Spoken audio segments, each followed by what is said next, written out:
Welcome to one and all, my dear students. Welcome to the channel CA Comrades. Let's explore the knowledge, my dear students. Today we are dealing with 12th chapter of our auditing CA Inter paper 6 called as Audit of Banks, my dear students. Before starting the lesson, I like to share you one thing. That is, if you like my explanations, if you really liked the explanations, please share the video with your dear ones, with your colleagues, with your student, with your other friends, etc., to explore the knowledge. Or sharing is caring, my dear students, you all know about it. And if you don't like my explanation, okay, now you're getting bored of my explanation, please dislike it and write in the comment why you are not able to understand it. I will try to make any improvements, if any, my dear students.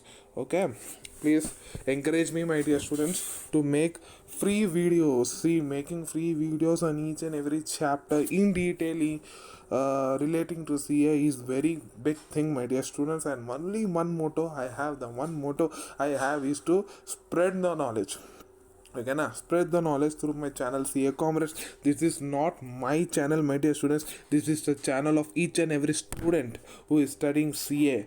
Okay, na, very good, my dear students. And the fees which I will charge for it is, the fees is share sharing. Okay, na, please share it, my dear students, or if not possible, please like the video. Okay, please like the video. Let us start, my dear students. Audit of banks. Now let's come to the concept. Okay, now let me take the pen. Here we go. Let us deal with the introduction. Bank audit. Why separate topic on bank audit? The question is, why a separate topic on bank audit? Let us see. These are the following questions. To answer these questions, okay, na, to answer the following questions given in this schedule or given in this table, there has been a separate chapter relating to the bank audit. Okay, na, my dear students. Sir, what are those separate questions? So, what are the questions to which the chapter 12, that is audit of banks, is giving the answer? First one is, banks has certain characteristics distinguishing them from most other commercial enterprises. It means, you only say, my dear students, there are many business enterprises operating in the world, but there are many industries. Okay, now if you want to enter into the business, if you want to be an entrepreneur, you can select your wish, any industry which you wish, and go ahead. But banking industry is an industry, okay, na, which is unique of all other industries. The characteristics of banking industries are very very different from any other entity. So an auditor, when you are doing the audit of any other type of entities other than bank, it shall be a different scenario. When we are doing audit of the bank, it shall be a completely different scenario. Sir, why, sir? Arey bapre, arey see nana, in banks you only say why different characteristics. What is the main core operations of the banks? Lending and accepting the deposits. Do you think any other businesses do such business? No, no, they will not do. Taking the deposits, okay, na, putting the depositors money in their hands, lending the same to the borrowers, okay, na, running the economy successfully is the only banking industry which does that. And hence there are separate rules and regulations. There is a separate regulatory authority itself, that is RBI. There is separate banking regulation act also. Yes, even though Companies Act 2013 is applicable to all the banking companies, but still, as you all know, Banking Companies Act overrides the Companies Act. Okay, na, so auditor shall be more careful there. And as you all know, bank contains holds the money of savings, I should say savings of all the Indian citizens, and auditor should ensure that the savings held by each and every bank of the common public must be secured enough. There shall not be any fraud or misstatement in it, and if there is any fraud or misstatement in it, you know what is the result. Okay na. Now, auditor needs to give some special considerations to audit of banks, because so these are the following reasons why the auditor gives the special considerations when he is involved in the audit of banks, my dear students. Those considerations are the particular nature of risks associated with the transactions undertaken. Okay, now then the nature of risk which is associated with the transactions, which is not unique with the transactions incurred by any other entities, my dear students. Okay, now the transactions, whatever the banks are incurring, whatever the risk has been corresponding to such transactions or related to such transactions, is found only in banks, not anywhere else, and hence a particular consideration is given by the auditor, my dear students. Remember. Okay na. Now the scale of banking operations and the resultant significant exposures which can arise within short period of time. So the scale of banking operations and the resultant significant exposures which can arise within short period of time. Okay now,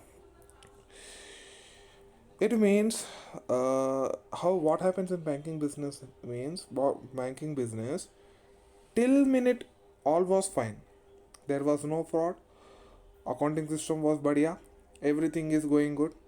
But suddenly, in a minute or a few hours, a huge fraud has been incurred. See, fraud can be incurred from the within the management also, within the employees also, from outside other clients also, by hacking the software also. That is a bank, my dear students. Anytime there shall be a chance of huge risk of fraud, my dear students. That's what he's saying. The scale of banking operation and the resultant significant exposures which can arise within short period of time. So within short period of time, there are huge risks of fraud happening there. Okay, na. Sudden bank robbery may also happen. Who knows what happens the next minute? Who knows the future, my dear students? And relating to bank, such risks are very very high, my dear students. Okay, na. ठीक है बच्चों. The extensive dependence on IT to process transactions. Beta, in today's world, banks 100%, totally 100% transactions of banks are on online. Yes or no? Yes, my dear sir. It means they are totally depending on what? They are totally depending upon the information technology, my dear students. They are totally depending upon what, Nana? They are totally depending upon information technology. Now, to maintain a proper information technology setup, to maintain a proper server, to maintain proper softwares, okay, na, to maintain proper network, etc., it costs very much to the banks. At the same time, when to maintain the IT, etc., they require certain IT personnel. So on what basis the bank assigns duties to such IT personnel, by blindly believing them. Okay, now the banks cannot blindly believe such IT personals, but still banks have no option over there. They need to depend upon the IT. They need to depend upon the IT personals, even though they have doubt on their integrity or not, my dear students.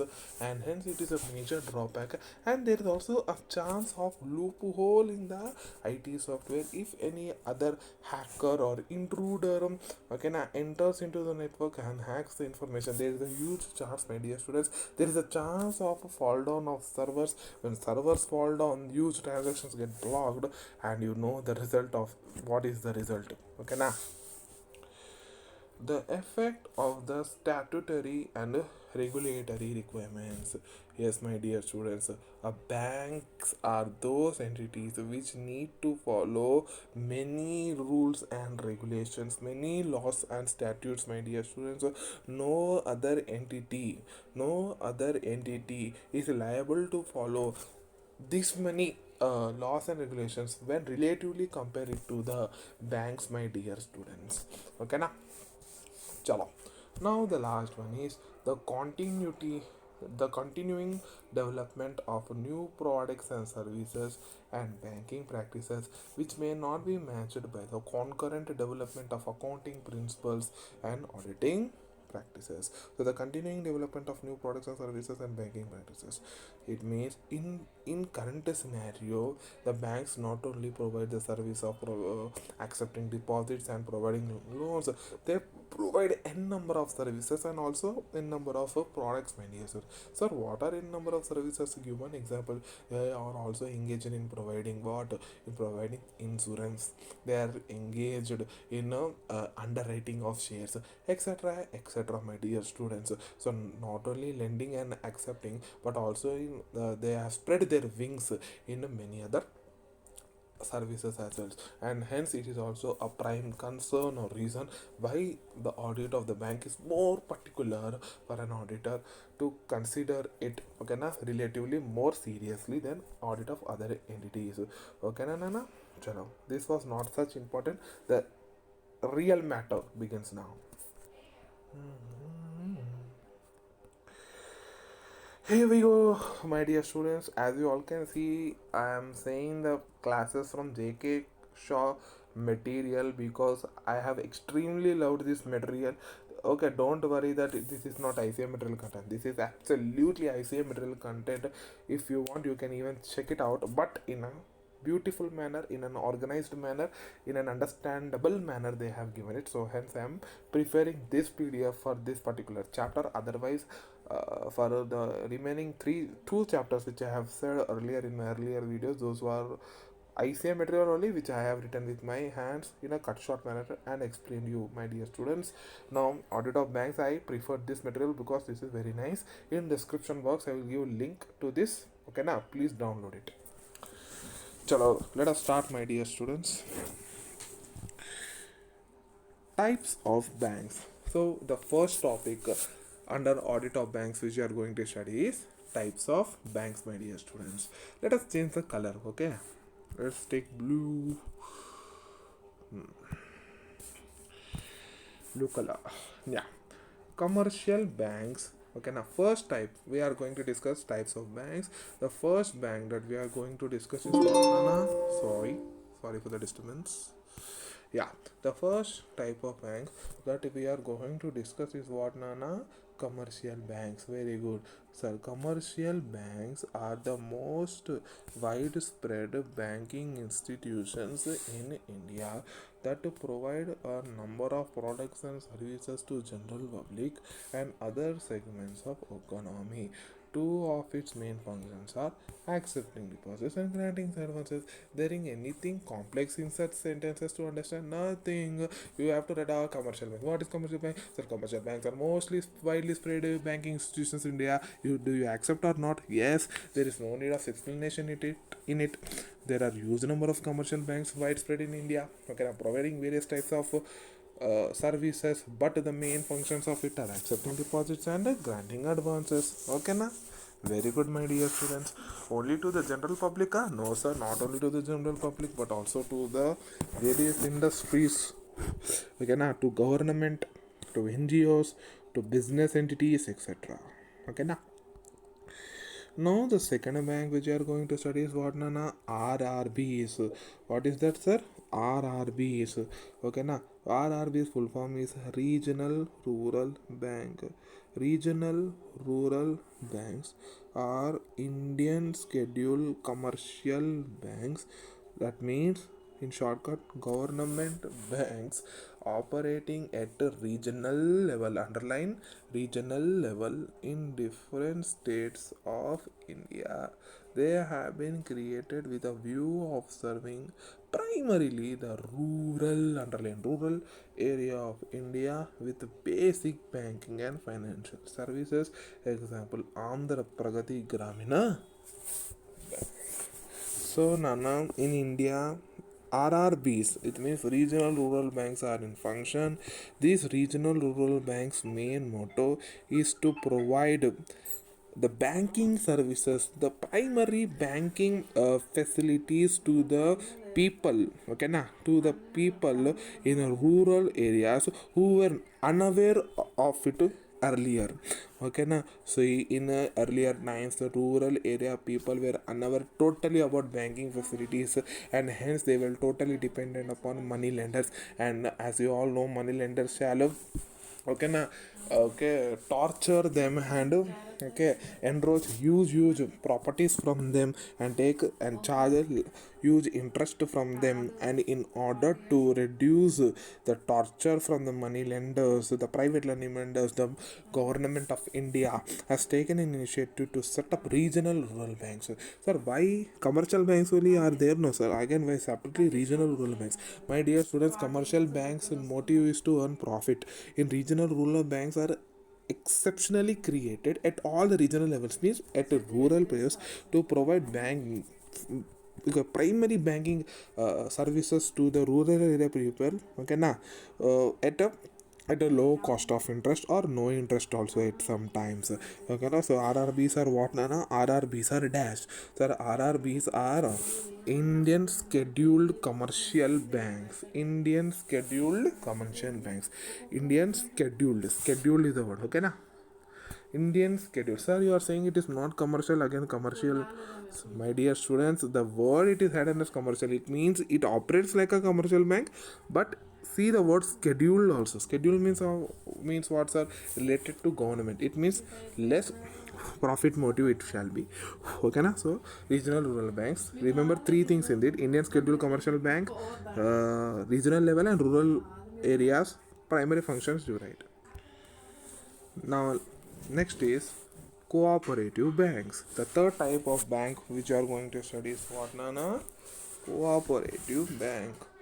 Cooperative bank is an institution established on the cooperative basis and dealing in ordinary banking business. Like other banks, the cooperative banks are founded by collecting funds through shares, accept deposits, and grant loans. Example, the Gujarat State Cooperative Bank Limited. Please underline the last example. See, the cooperative banks are founded by collecting funds through shares, accepting deposits, and granting loans See, what is cooperative banks, Nana? You have studied about cooperative societies. You know about cooperative societies? Yes, sir. Very good. You know about cooperative society. What happens in cooperative society? See, certain segment of people or certain members who require certain services, who require certain products, who has a requirement of something. So instead of depending upon a third parties or someone else, what they will do, they will themselves form one group, collect the funds, invest, and do such business. For example, there are farmers cooperative societies. A particular rural area farmers were in requirement of fertilizers.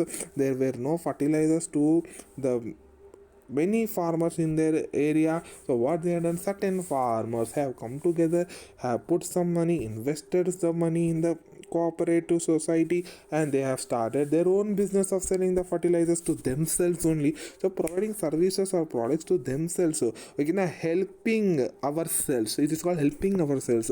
That's why it is called as cooperation. Cooperative societies. Likewise cooperative banks are also created. Many times these cooperative banks are created by states, okay, state governments, okay, na.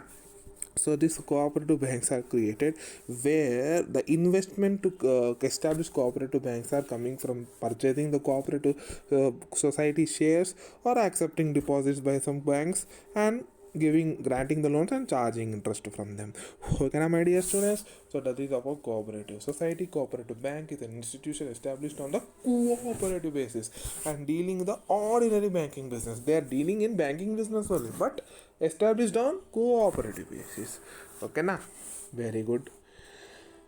And the fourth type of bank which we are going to study is development banks, also called as term lending institutions. Term lending institutions. These banks are specialized financial institutions which perform the twin functions of providing medium and long term finance to private entrepreneurs and of performing various promotional roles conducive to economic development. Sir, I didn't understood. I will make you understand. See, normally a commercial bank function. What are the commercial bank functions? You will tax. You will ऐसा बोलेगा. What you will say that sir commercial bank functions are accepting deposits and granting loans. Superb, my dear students.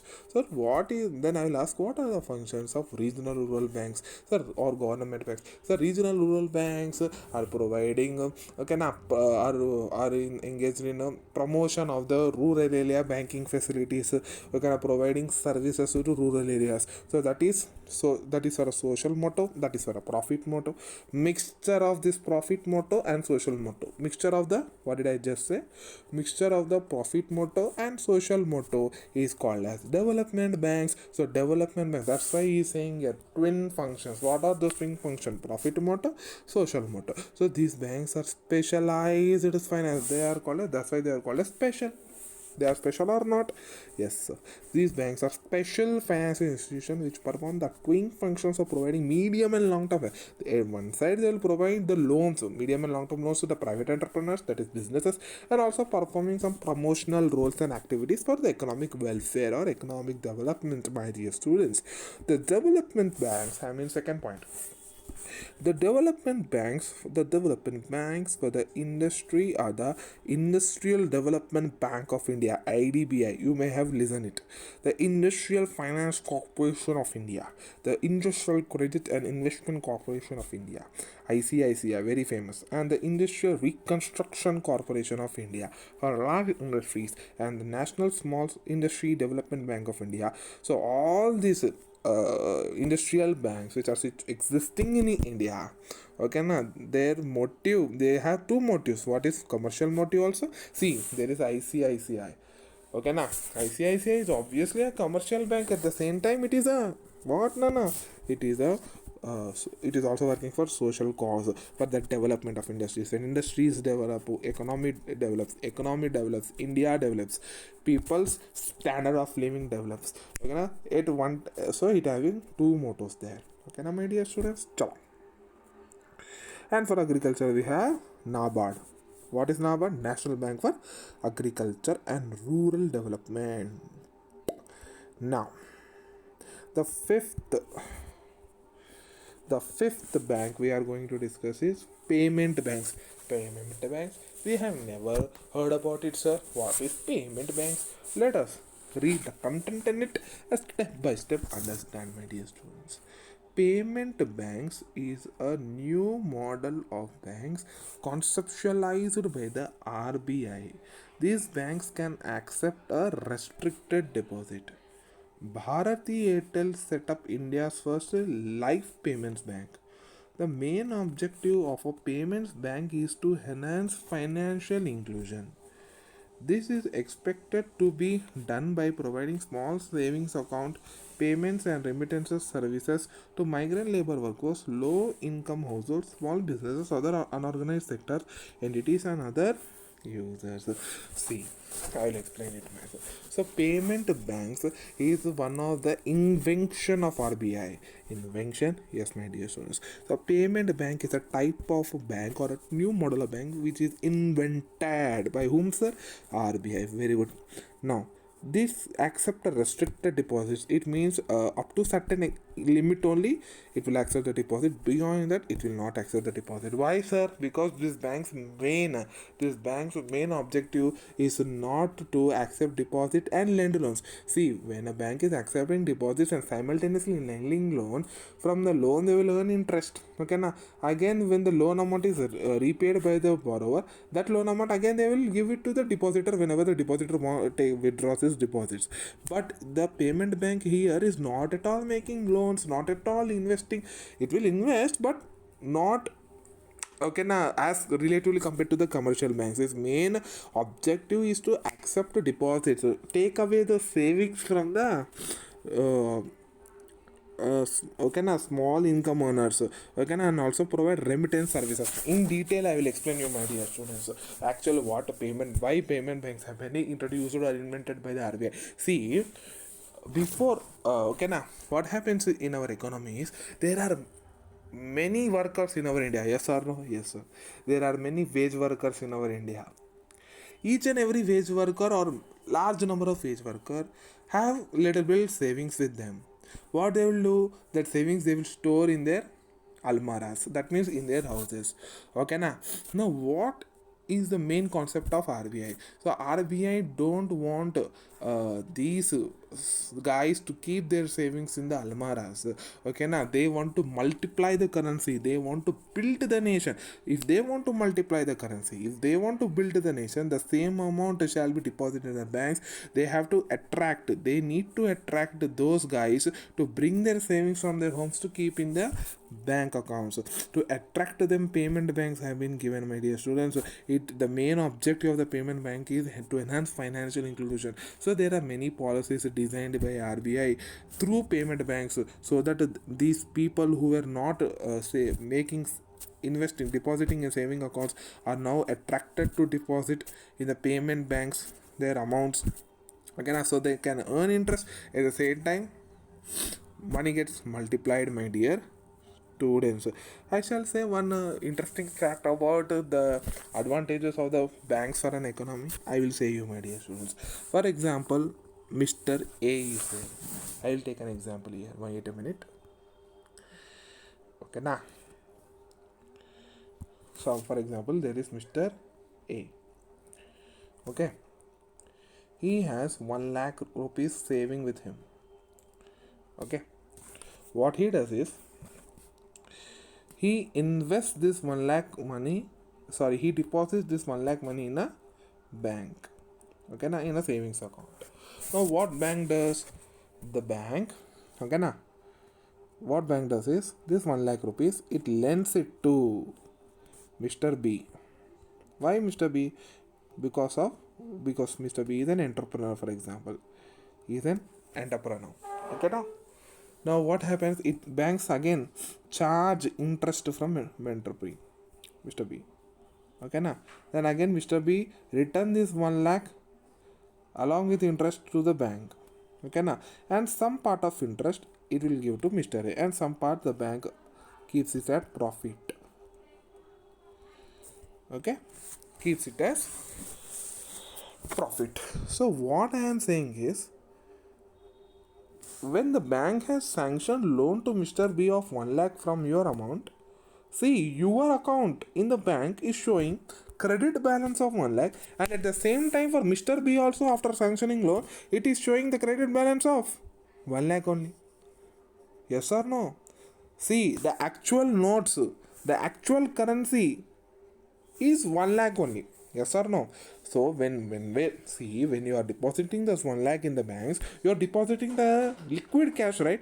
No, when you have given liquid cash to the bank of 1 lakh, the bank has such power that it has made the 1 lakh liquid cash into 2 lakhs, so that you are also having 1 lakh, and the other guy, Mr. B, also having 1 lakh. So whenever Mr. B wants to use the loan amount of 1 lakh, he can use it, and at the same time, simultaneously, if you want to use the amount, Mr. A wants to use the amount from the savings, he can also use it. How come, sir? The notes are only 1 lakh notes. No, that is only the power of banking. Like that, 1 lakh has become 2 lakh, 2 lakh will become 3 lakh. Multiplicity of money, so that GDP increases, economy increases. Okay, na? Virtualization, because of virtual money. Virtual money is more powerful than liquid money, my dear students. So payment banks are very very important. Chalo, understood or not? Remember this. So objective is to enhance finance inclusion, financial inclusion. So financial inclusion is nothing but draw okay na, taking the savings from the economy and and investing it. Okay na, this is expected to be done by providing small savings accounts, payment and remittance services. Why remittance services? There are many workers working long away places or in Dubai. Many our Indian workers work for their wages. They, if they want to remit it to the Indians, to their families, those services also they are being provided. Okay na, by remittances also economy grows. Now last bank, sixth bank, we are going to discuss is small finance bank. Small finance banks are a type of niche banks. Remember niche banks in India. The aim behind these to provide financial inclusion to sections of the economy not being served by other banks, such as small business units, small and marginal farmers, micro and small industries, and unorganized sectors. Okay na, see small finance banks, so again they, it is purpose to provide financial inclusion only, financial support to whom, financial support to small scale industries, small workers, small farmers, okay na, peasants, okay na, artists. There are small artists also, my dear students.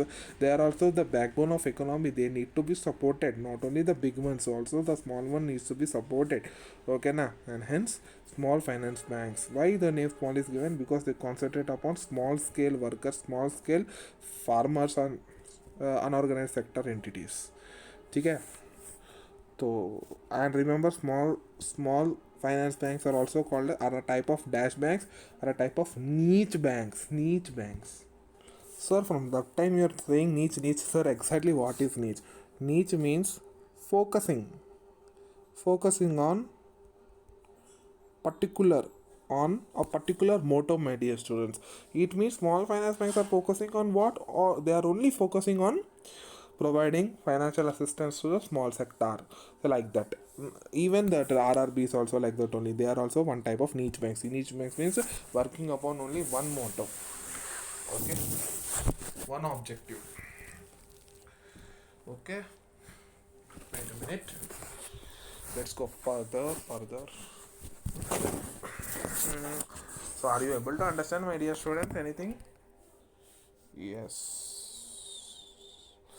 Now we are going to study about regulatory framework. So before that, let's change the color into, yeah, take it black. Okay. Regulatory framework. So regulatory framework means what, sir? So following are the name of all the acts. Okay na, whose laws and regulations are applicable to the banks, my dear students. At first, obviously, Banking Regulation Act 1959 is applicable to the banks. Likewise, SBI Act, that is State Bank of India, Companies Act, State Bank of India Securities Banks Act, Banking Companies, Regional Rural Banks Act. Okay, now Banking Companies Acquisition and Transfer of Undertakings Act, Information and Technology Prevention of Money Laundering Act, etc. My dear students, those are not such important. Okay, now if you want to refer, you may refer afterwards. Okay, now let's change the color. Green color. Now, what is the third topic that we are going to learn in the audit of banks, that is accounting systems of banks. Oh my god, we are going to study about what, my dear? Accounting systems of banks. How the accounting system, what is the design of the accounting systems of the banks? Okay, now that we are going to study. Chalo. Banks may be divided into three broad categories based on the level of computerization. First one is non-computerized banks, partially computerized banks, fully computerized banks. Non-computerized banks means banks which don't use IT. It means Okay, old banks. Okay, now everything is a paper. Okay, na. Partially means okay, na, both I can say both. Okay, na. And fully computerized means electronically, everything electronically. And nowadays, which type of bank you find, my dear students? Non-computerized banks? No, sir. We can find only fully computerized banks. Yes or no? And rarely we can see partially computerized banks, but nowhere in the current scenario we have non-computerized banks. If there are any non-computerized banks still exist, no one will interested to deposit in that banks. Okay, now, chalo. In the no, second paragraph, my dear students, in the computerized environment, okay, na, everything electronic system, it is imperative that the auditor is familiar with, comma, and is satisfied that all the norms or parameters as per the latest applicable RBI guidelines are incorporated and built into the system that generates information having an effect on the classification or provisions and income recognition. The meaning of this para is, my dear students, in the computerized environment of the bank, it is imperative means it is assumed that the auditor knows all the norms and parameters. What did I just say? The auditor knows all the norms and parameters which the RBI has in, okay na, guided with, which are incorporated and built into the system. It means what it wants to say is, see sir, now all the banks are operating on computerized system. So when the banks are operating on computerized system, there are you don't you think, do you think that RBI needs to provide certain guidelines okay, na, for the maintenance of the system? Yes. Okay, now the RBI provides guidelines relate to all the banks and requests the banks to please incorporate these guidelines, to please follow these instructions, to review whether all these instructions have been inbuilt in your system or not, for relating to what? Relating to classification or provisions and income recognition. Classification or provisions means whatever the advances, it is whatever the advances the banks are providing, it means loans what they are providing, whatever deposits they are accepting, etc., they are properly classified into proper accounts or not with proper names, and proper provisions are created for the on the advances or not as per the banking regulation act, relating to provisions you might have learnt in the advance accounts. Okay na, uh, okay na, financial statements of banks, and also income recognition, how it is going to recognize the income. Okay now, so relating to the classification or provisions and income recognition, the RBI has provided guidelines to all the banks and said them to please incorporate these guidelines in your system. What is system? CBS, you all know. In EIS we have studied that in fifth chapter of EIS. Okay na, CBS, central bank system, centralized banking system. Okay, they have to incorporate this into their accounting systems. Each and every bank has to incorporate the RBI guidelines relating to the classification of provisions and income recognition in their respective accounting systems. And it is also saying that the auditor is familiar with such rules and regulations. Okay na, and he should also get satisfied that the particular banks with to whom it is he is doing the audit is has actually incorporate those norms and parameters and the guidelines in the system or not, my dear students. Okay na, so norms and parameters as per the latest applicable RBI guidelines are incorporated and built into the system, and that generates information having effect on the classification or provisions and income recognition. See the wording, actually super wordings. Okay, now my dear students, let's go to 3.3. A bank should have appropriate controls to manage its risk, including effective segregation of duties. See, not only the banks, my dear students, when a bank has a particular is running particular accounting system, definitely there are many risks. Or what are the risks? The person who is authorized to make entries in the banks may not make the entry. Okay, na he may omit to make an entry, or may manipulate the data, or may manipulate the master data, master files, etc. Okay, na there are many chances of manipulation of the data.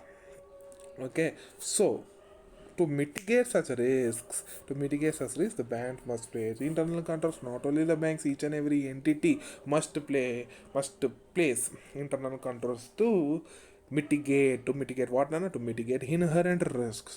Okay, na. Sir, what are risks actually? Risks, see, why mitigation of risk is so important. If you are failed to mitigate the risk, my dear students, there is a chance that your financial statement will be materially misstated.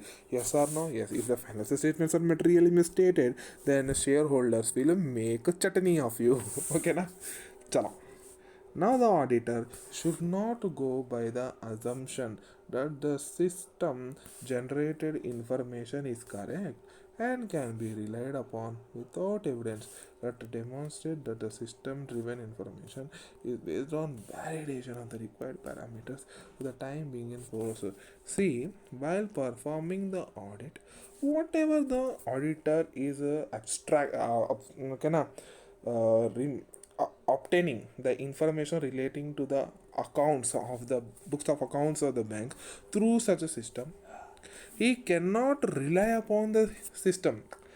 It means, for an example, if you are an auditor of a, you are performing an audit of a bank, you want to perform the audit of the incomes. So while performing audit of the incomes, you have requested from the system to give the incomes ledger, and it is provided the incomes ledger and total listing of the incomes. So whatever the content provided by the system, please don't think that the content whatever system is providing as it is a computer, it will definitely provide accurate only. So there is no need to obtain any audit evidence relating to the appropriateness and completeness and reliability of the information provided by the system. No, that is not correct assumption, my dear students. Please don't assume it while you are doing the audit of the bank. Even though it is a system, it is operated by humans. If you change any program settings in the systems, definitely system will process inaccurate data. Now it is the responsibility of you to obtain audit evidence before relying upon the information provided by the system. Obtain audit evidence relating to what? Relating to whether particular system which is providing information to us actually processing the data accurately or not. And if yes, then rely upon it. If no, please don't rely upon it, my dear students. Okay, now this all thing you need to document in the working papers. In earlier videos I have said that work not documented not done bulky. And one point I have forgot to tell, that is segregation of duties. Sir, what is segregation of duties? Relating to that, you will also read in EIS. I will also make EIS videos, don't worry. um, okay, na, December ending or January first week. Segregation of duties. Sir, what is a segregation of duties actually? Okay, now what happened is, you segregation of duties. I'll give an example. If there is only one person who is operating accounts, books of accounts of the bank, then he has total freedom to manipulate the accounting data. Okay, na, manipulate the accounting data, commit fraud. Okay, na, and no one can catch hold of him. And to that is the risk. That is the risk. And to mitigate that risk, what bank management has taught, the bank manager has thought, no, instead of keeping only one personal or only two personals to manage the books of accounts, I will keep 10 personals. Why 10, sir? One person has the authority to make a general entry when a transaction occurs. One person has the authority only to delete a particular transaction whenever it is necessary. One person has the authority only to view the books of accounts. One has authority only to take the print. One has authority only to substitute the entry or substitute the information. So like that, the duties are being divided on the same task only. Are you able to understand? Yes, my dear students. Because of that, what happens? Single person has don't have do not possess whole powers, and hence he may not be able to manipulate the data and commit fraud. Likewise, you have to play controls, and up to certain extent you need to, okay now, try to manage your risks. Okay now, you have now questions, sir, all those 10 persons may collude. Okay now, see, that is the secondary case. See what happens when you don't give all the 10. It is your duty. It is your duty to place controls. See, okay now, up to certain extent, at least you are saving your bank or the organization from the risks of fraud, right? Yes. So something is better than nothing, right? Yes. So accounting system you have studied. What summary I'll give in what you have learned about accounting system. Sir, based on computerization, three banks or three types: non-computerized, partially computerized, fully computerized. Computerized, there are certain norms and parameters issued by RBI guidance, whether they are incorporated in a built-in system or not. You have to see, and it is the imperative, that is assume that auditor knows about it, and auditor needs to obtain audit evidence relating to such also. Again, you have to see whether appropriate controls have been placed related to accounting system, and also that don't rely upon the system. Okay, whatever information provided by it has been set to you. So 4 points done with it. Now the fourth topic in which we are going to deal, for that we will change the color. The fourth topic in which we are going to discuss is bank audit itself, my dear students. Okay, now a bank should have appropriate controls to manage its risks, including effective segregation of duties, particularly between front and back offices. Say I didn't understood. Once again we start. A bank should have appropriate controls to manage its risk, including in the bank audit, the first topic we want to cover is the he wants to cover is the bank needs to maintain certain internal controls to mitigate the risks. So this chapter is making us aware. Has means what? Auditors is making the auditors aware that the following are the internal controls to be placed by the bank, and whenever you are going to the bank audit, you have to verify whether these controls which we are now discussing are actually placed in the bank. If placed, absolutely fine. If they are not placed, then you have to recommend to the management to please place it over. Okay na? So like that. So what are those controls which must be placed in a bank, sir? Yes, effective segregation of duties, particularly between front and back offices. I have said no, segregation of duties. Sir, what is particularly between front and back offices? Okay, na? I will say it 1 minute beta. See, first I will make you understand what is front office and back office. Sir, front office means those staff members of the bank. Front office means those staff members of the banks who are directly communicating with the consumers or the clients or customers are called as front officers. And back officers are those persons who are not dealing with the customers, are not interacting with the customers, but rather engaged in any other official purposes or administrative purposes, etc. So this is the different front and bank officers. So you need to pay segregation of duties. Segregation of duties, you know, no, now only I explained you what is segregation of duties. An example, beautifully example I have given to you. So not only for the back officers or not only to front officers, for all officers, you have to place a you have to place a segregation of duties concept, my dear students. You can see in the banks, you can see that there is not only one person to interact with the clients. There is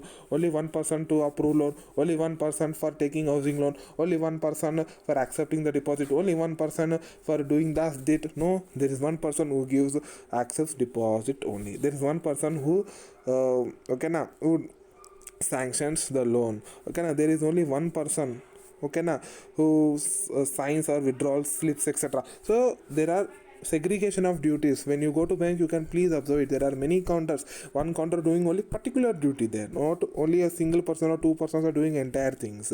And likewise in the back offices also the same thing must be kept, so that frauds are not committed by the officers. Accurate measurement and reporting of positions verifications. So you have assigned your employees in different tasks and different works. No, regularly you need to do what?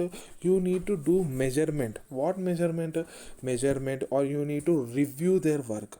Okay, now you need to review their work, how perfectly they are doing, how efficiently they are doing, how effectively they are doing, and you need to take a decision whether they are doing properly or not based upon the output given by them. So that's what accurate measurement and reporting of positions, verification, and what's our approval of transactions. Each and every transactions which the bank is incurring shall be approved by the senior managers or the CFOs, CEOs. Don't go till CFOs, at least senior managers, etc. Reconciliation of positions and results. Positions and results means, that's what I am saying. In what positions, who have employed it, review their work. Okay na? Okay na? By with the help of the output produced by them, that is results.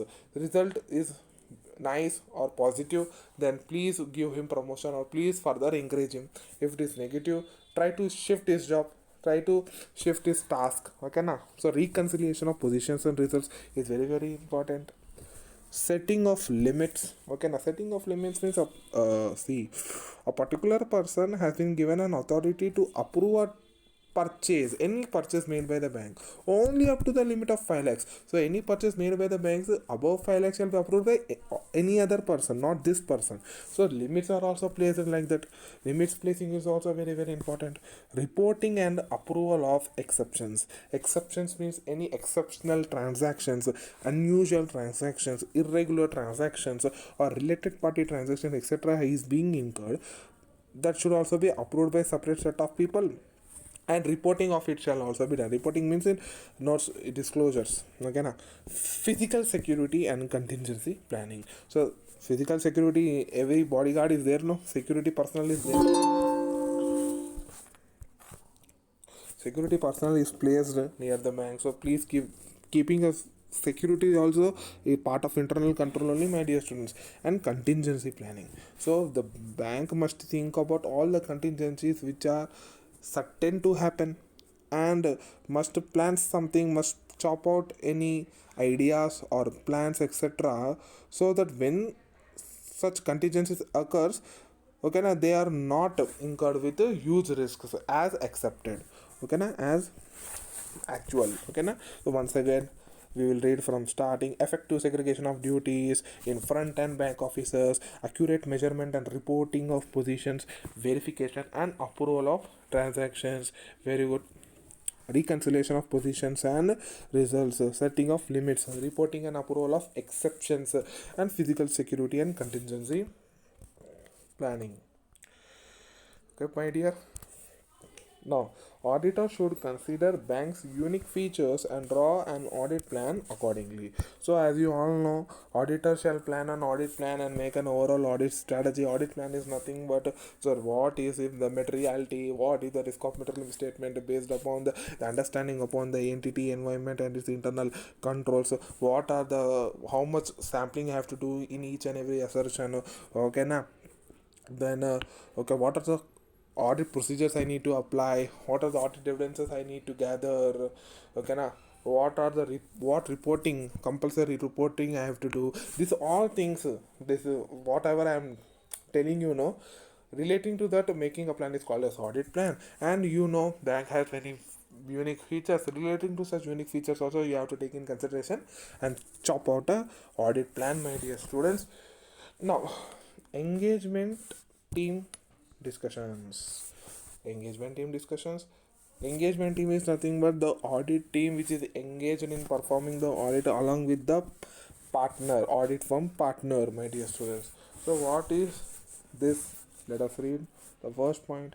The engagement team should hold discussions to gain better understanding of the bank and its environment, including internal control, and also assess the potential for material misstatements of the bank. That's what I am saying. Under, see, why engagement team discussions must be held. And these points, sir, the engagement team discussions shall be held because to gain better understanding of the bank and its environment. When when you are learning individually, you may learn properly, but not as much as when you and your friends are discussing and learning in a combined studies. Yes or no? So combined studies are more effective. Likewise, when you do engagement in discussions, combinedly you try to understand the bank and its environment, then all together may identify the bank more perfectly and identify various inherent risks and also understand internal controls. This is as far as say 315 to know what risk of material misstatement. That's what he's saying. Essay 315.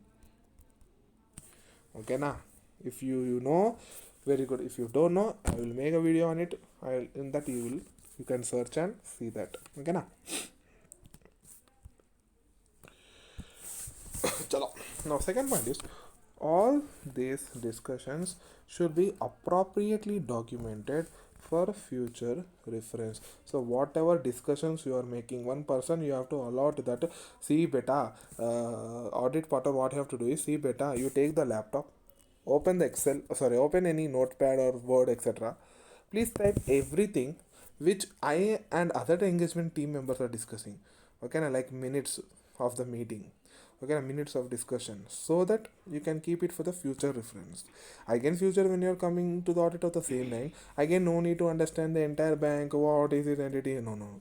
Please refer it to the earlier working papers, so that again you can recollect the bank and its environment. Chalo. Now the discussion provides an opportunity for more experienced team members to share their insights based on their knowledge of the bank and its environment. Definitely, sir, if you are an article student, so if you are doing articleship after passing CA intermediate students, now your engagement partner is holding many meetings or discussions relating to the entity before going into the audit, relating to how to do the audit. And if you are such a bright student, or if you are such a bright, you have a bright knowledge in auditing, then you can share, okay na, your insights with the audit partner, or audit partner is very experienced, he will share his insights so that you will gain knowledge. Okay na? So likewise, it is very beneficial to you only, my beta. The engagement in discussions ordinarily includes the discussion of the following matters. So engagement team discussion includes the following discussion. It means the engagement team sits together and discusses relating to the following topics. So what are the topics which engagement team discusses together? Here we go. Point number one, topic number one: errors that may be more likely to occur. Obviously, after understanding the bank and its environment, you will try to identify, sir, what might be the errors which are likely to occur in the financial statements or books of accounts. Second topic, you will try to identify or think, sir, what are the errors which have been identified in prior years if you have done the audit of prior years, okay, or based upon the previous year working papers which are generated by any other auditor. If you refer that also, you can identify it. So errors that may likely occur, you will type it down, write it down. Again, we will write the errors which are found in prior years. Okay, na? Method by which fraud might be preparated. Preparated means covered. Okay, na? Fraud has been done by a particular employee.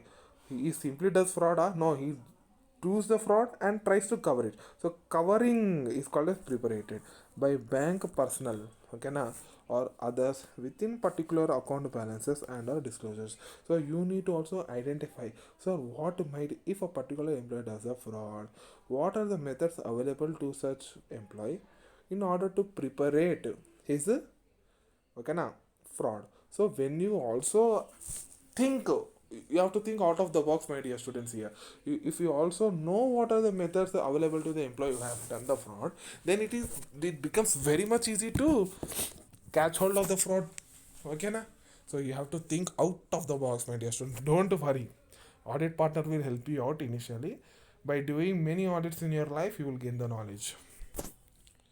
Audit responses to engagement risks, pervasive risks, and specific risks. Now, errors. What are the errors? You have identified the errors. Okay, previous year errors you have. What kind of methods you have identified? What might be the methods available to the employee to prepare the fraud done by him? Now you need to, you have you have identified all the risks of frauds and errors.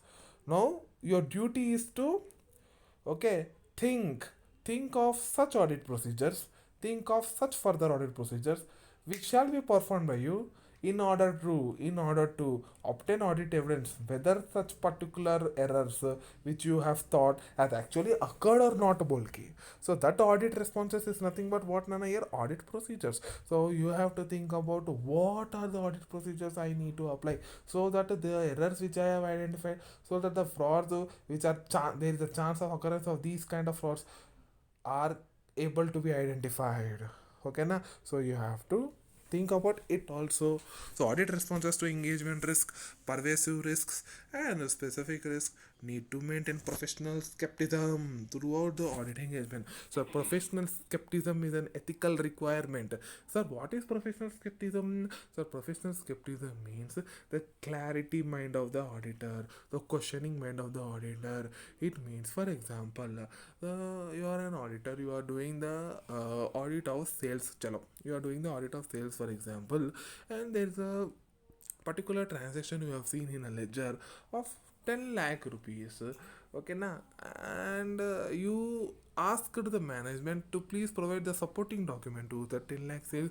Management has given you invoice, you have seen the invoice, and you have assumed that the sale has actually incurred. No, please don't assume like that, that the invoice is there, the sale has occurred. No, my dear students, you have to keep questioning mind active. It means even though the management has provided invoice, again you need to question the management. Oh, what is the proof that in this invoice might be fake? No, okay na, you give further evidence that the sale has actually occurred or not. Okay na, so like that your questioning mind helps you to catch all the fraud, my dear students. Okay na, chalo. So you need to maintain professional skepticism throughout the audit engagement, my dear students. Need to alert for information or other condition that indicates that a material misstatement may have occurred. Example, the bank's application of accounting policies in the given facts and circumstances. Need to alert. So he says that the auditor must be alert in critical conditions, the conditions which indicates a chance of material misstatement. So nothing, very simple, my dear students. Identify the errors. Okay, now you have to discuss about what might be the errors, what are the errors prior years, what are the methods available to the employee to prepare the fraud performed by him, what are the audit responses or audit procedures to be performed to catch hold of such fraud or errors. Okay, professional skepticism how to be maintained, and guiding the team, guiding the audit staff or article students to be alert in each and every situation. Okay now, so that they can catch hold of the fraud or error. So the next topic is form and content of financial statements, my dear students. Okay now, the next one is form and content of financial statements. Okay, change the color. Okay, we will change the color. Yellow we will take, my favorite. Subsections 1 and 2 of section 29 of the act. What act? Banking Regulation Act deals with the form and content of financial statements of a banking company and their authentication, my dear students. In paper 5 advanced accounting, if you have done with the financial statements of banking entities, okay, you may have prepared a P&L, you may have prepared the balance sheet of banks as they are same with the other companies. No, they are different. Their pro formas are very much different. They contain schedules also, if you remember. Okay na, those contents those pro forma to be maintained by the banks is provided in which section? Section 29 of what act? Banking Regulation Act. Under which subsection 1 and 2. Chalo, these subsections are also applicable to nationalized banks, State Bank of India, subsidiaries of the State Bank of India, and regional rural banks. So the subsection 1 and 2, which contains the form and content of financial statements of the banks, is not only applicable to the general commercial banks, it is also applicable to the nationalized banks. It means government banks, State Bank of India, also the subsidiary banks of the State Banks of India, and also the RRBs. So in short, for each and every bank operating its banking banking services in India shall prepare financial statement as per the form and content mentioned in section subsection 1 and 2 of section 29 of the Banking Regulation Act. Okay, now remember this, my dear students, please. Every banking company is required to prepare a balance sheet and a profit and loss account in the forms set out in the third schedule to the act or as near thereto as the circumstances admit. See, sir, which section gives the forms and content means you have to write subsection 1 and subsection 2 of section 29. If they ask a schedule wise, sir, which is schedule provides, you have to write third schedule of Banking Regulation Act provides the form of the financial statements of the banks. Form A of the Schedule 3 to the Banking Regulation Act 1949, please remember the year 1949, contains the form of balance sheet, and Form B contains the form of profit and loss account. So Form A is balance sheet. Form B is, my dear students, it is profit and loss account. Welcome back, my dear students. Every banking company needs to comply with the disclosure requirements under the various accounting standards as specified under section 133 of the Companies Act 2013. Read with the Rule 7 of the Companies Accounts Rules 2014 insofar as they relate to banking companies or the accounting standards issued by ICI. So far we studied about the forms of P&L and the balance sheet of a banking company. Now we are learning about the notes to accounts. Notes to accounts, sorry, notes to accounts. What actually we will write in notes to accounts? We do disclosures of many things in detail. Yes or no?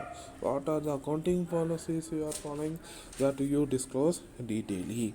Okay, now, like this, each and every accounting standards. See, you have dealt with accounting standards in paper one and any and other accounting standards in paper 2.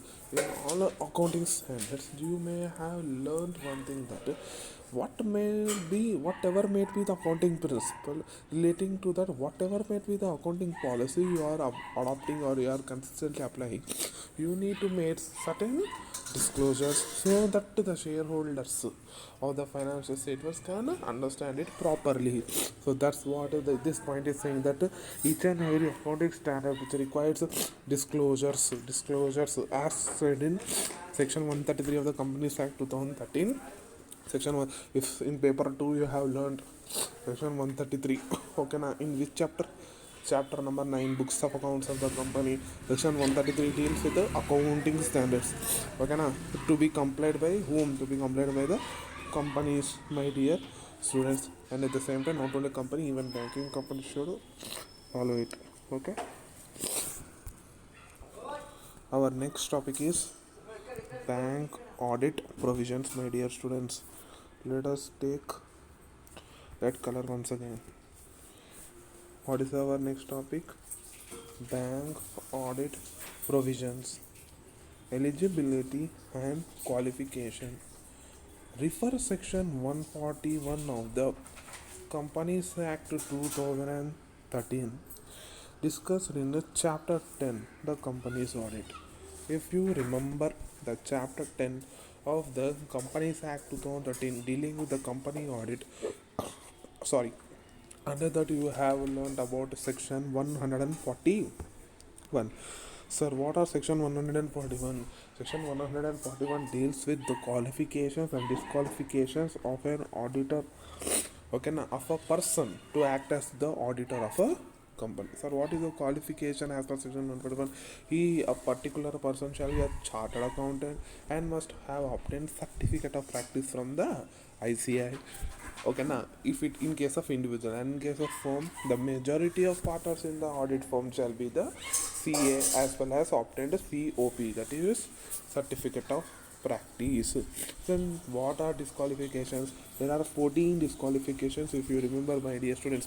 For example, body corporate other than LL, okay, other than LLP is one of the disqualification. Employee or officer, okay, now partner or employee of the employee or officer of the company. If the relative is the KMP in the company, okay na. So these are the things. Or if the relatives or the partners or auditor himself holds the shares in the company. Exception to that is relative can hold shares up to 1 lakh face value in the company and of any value in the associate company, subsidiary company. Okay na. Okay na. And the subsidiary of such associate company. If you remember, these are all the disqualifications which are given in section 141. If you not remember, please read that chapter. Sir, why sir? We have already read in law now. My dear students, the same chapter is also going to repeat in auditing also, so it is very very of important weightage. It in group 1 also it has some weightage, and also in group 2 it has a weightage, my dear students. Okay, now appointment. We are going to study provisions relating to appointment. Appointment of whom, sir? Doctor? No. Appointment of auditor. Appointment of auditor. Okay na? There are how many? 2, 3, 4, 5. Okay na? Appointment of auditor. Okay na? The auditor for a nationalized bank. What is a nationalized bank? Sir, a bank which is being totally 100% operated by the government of India, then it is called as nationalized bank. Nationalized bank, sir. In case of nationalized bank, does auditing is necessary, my dear students? Irrespective of whichever bank it is, auditing is compulsory. Okay, then who shall appoint the auditor, sir? If you remember, my dear students, in section 139, okay now, of Companies Act 2013, we had dealt with the appointment of auditor by the board of the company. Yes or no? In what is the case in case of first auditor? Okay now, in case of subsequent auditor, and what is the case in case of okay now, casual vacancy, etc. We have learned about. But in case of different types of banks that we available, not the board of directors cannot the board of directors cannot appoint the auditor. Only the few banks board of directors have the power to appoint the auditor, not all the banks. Okay na. First one is nationalized bank. In case of nationalized bank, sir, who shall appoint the auditor? The board of directors shall appoint the auditor, but with the prior approval of whom? With the prior approval of RBI. Please don't forget it. In exam, don't write only board of directors with the prior approval of RBI. So, in case of nationalized bank, who shall appoint the auditor? Sir, board shall appoint the auditor with the prior approval of whom, sir? With the prior approval of RBI. What is the second case? Second one is State Bank of India, the very popular bank in India. Who shall appoint it? C and AAG. Full form is Comptroller and Auditor General of India, in consultation with the central government. Okay na? So consultation, that is in consultation with central government. Comptroller and Auditor General of India. If students, if you know about C and AAG, Comptroller and Auditor General in India, okay now, then it's fine. But who don't know, I will say something about it. See, my dear students, to regulate the functioning of banks, we have RBI. RBI itself is also a bank, and it regulates the functions of all other banks as well. To regulate the insurance companies, we have IRDAI. To regulate stock market, we have SEBI. Okay now, for etc things, we have many, okay now, regulatory bodies set up, established. For example, to regulate all our CAs, ICI has been established. Yes or no? Likewise, to regulate all the auditors means, see, CAs are only the auditors. Okay now, to regulate all the auditors, there is one head of the auditors. We can also say in Hindi the BAP of all the auditors. Okay, na? The father of all the auditors, the main auditor in the nation is Comptroller and Auditor General of India. Okay, na? This is the main person who is official, okay, na? Body which can perform audit of all the government organizations, my dear students. Okay, now we auditors, individuals or audit firms, private audit firms perform audit of private institutions, but the government institutions audit is performed by Comptroller and Auditor General. As an auditor, if you try to search a job with Comptroller and Auditor General of India, okay, then you are playing a dual role. Then you are a CA, okay na? At the same time you are holding a government job, that is central government job, okay ना. सोने पे सुहागा, ठीक है जी. चलो, in case of subsidiaries of SBI, sir, SBI and subsidiaries of SBI same only na? No. First SBI, who shall appoint C and AAG in consultation with the central government. But in case of subsidiaries of RBI, the board of directors of SBI shall appoint the auditor, not the board of directors of those subsidiaries. The board of directors of the main holding company, that is SBI. ठीक है ना जी. Fourth one is regional rural bank. For regional rural bank, who shall appoint? Again same, board of directors prior approval of central government. Don't get confused in these two, my dear students. In case of nationalized bank also, board of directors only, but prior approval of RBI. But in case of RRBs, board of directors only, but prior approval of central government. So how to remember, sir? Sir, nationalized banks. So banks are regulated generally by whom, Nana? RBI only. Banks are generally regulated by RBI only, and nationalized banks also work for commercial purpose only. Yes or no? Yes, sir.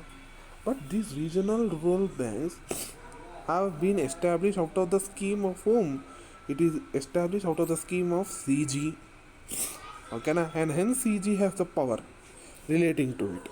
ठीक है जी. So board of directors is same, but with the prior approval of RBI. No, with the prior approval of central government. And in any other case, apart from the above four banks, any other banks like pure commercial banks, then shareholders in general meeting, that is as per the company statute, shareholders in the general meeting, but that also with the prior approval of RBI. Okay na? Once again, repeat after me. Nationalized bank, board of directors with the prior approval of RBI, the State Bank of India, C and AG with the consultation of CG, subsidiaries of SBI, board of directors of State Bank of India, regional rural banks.